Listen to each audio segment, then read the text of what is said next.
Hello and welcome to our OSSLT video series. Today we're going to be looking at the news report. As you know, you have two long writing tasks on the literacy test, the news report worth 100 marks and a series of paragraphs worth 100 marks. So combine the two of these make up 50% of the allotted marks that you can get on the test. Okay, so for this writing task, you have to write an article that matches the picture and the headline that you're given. Now what, you're asking? Well, let's actually start at the end and take a look at the scoring rubric used by the EQAO markers. This is the scoring guide that they use at the EQAO. It actually goes through two scoring guides, one for content, which is out of 60, and then the other rubric is out of 40 marks, and that is for your writing conventions. Okay, so we're going to start by looking at the writing conventions. What you want to do to get all those 40 marks is make sure you're using past tense and formal writing rules. Go back and proofread your writing for spelling and grammar errors when you're done. Keep your sentences short and keep the paragraphs short as well, 2 to 3 sentences each, and you're going to need to write about 3 to 5 paragraphs. Please make sure that under no circumstances do you use personal pronouns when writing this article. It's not a broadcast. You shouldn't be addressing your reader or speaking about yourself in this news report. All right, so let's look at the topic development rubric that used to mark the news report. We're going to look at code 60 because ideally that's what we're striving for, right? So in order to be successful, what you need to do is to make sure your article relates to the headline and the photo. Make sure that you're on topic throughout the entire article and you have lots of relevant and sufficient details, and that your information is well organized.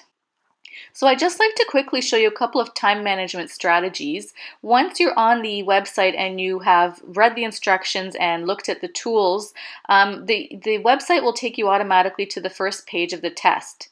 You're going to see a little timer there at the top of the page. It shows you how many minutes you have remaining. You can actually shut that off if you'd like, if you find it bothersome. However, if you think it's okay and you need it, then just go ahead and leave it on. So if you click on the blue review box at the top of the page on the right there, it'll take you to a table of contents page through which you can access other parts of the test. So if you're one of those people that likes to get the long writing task over with early, then use that button to take you to this contents page. Click on the news report and you'll go straight there and start with that. So use the following strategies to be successful on this writing task. Highlight keywords in the headline, use the photo to brainstorm for details, write rough notes in the notebook section, and then write 3 to 5 short paragraphs of about 2 to 3 sentences using past tense. Make sure you have 3 witness quotes and a concluding sentence, and don't forget to indent your paragraphs. Alright, so let's begin by taking our highlighting tool and highlighting the keywords in the headline, which are students and election. Then we're going to take our notepad, which is that clipboard icon on the top there, and open up the notepad so we can start to make our brainstorming notes. You can move that around so it's not in your way. Make sure you can see the picture.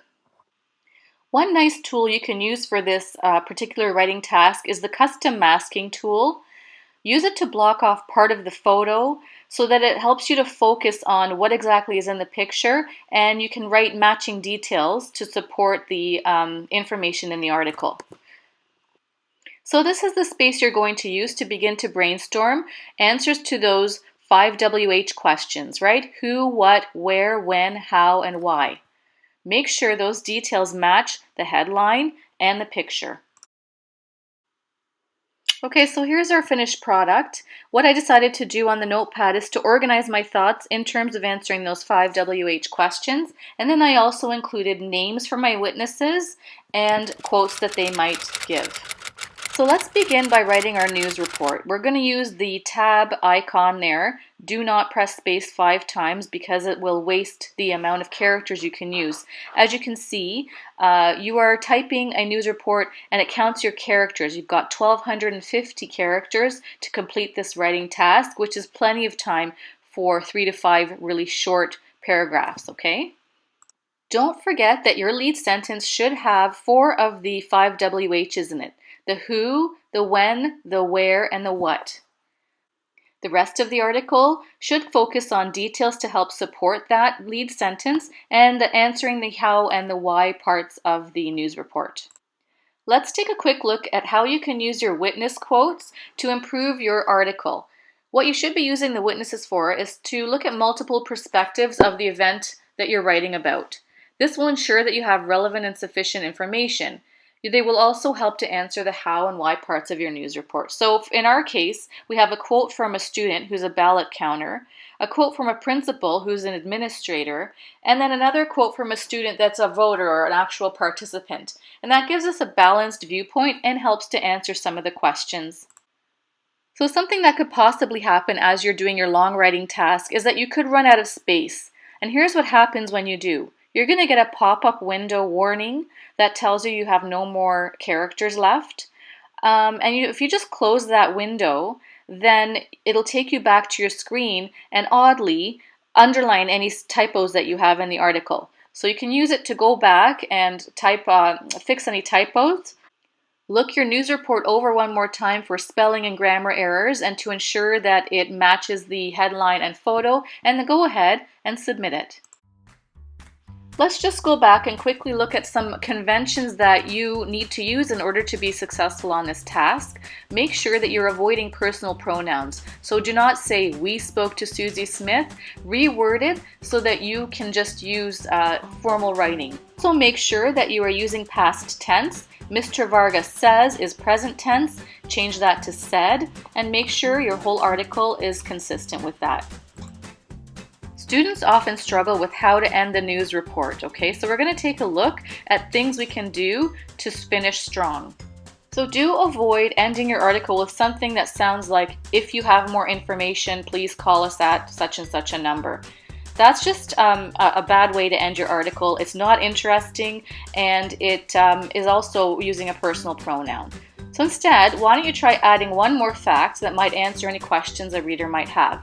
In our case, we could say that hopefully the real provincial elections next week will have a similar turnout. A strong ending will help you reach that level 4. Now, of course, the best way to use these strategies is to practice them. So go ahead and get on the EQAO website, click on the online test, and check it out.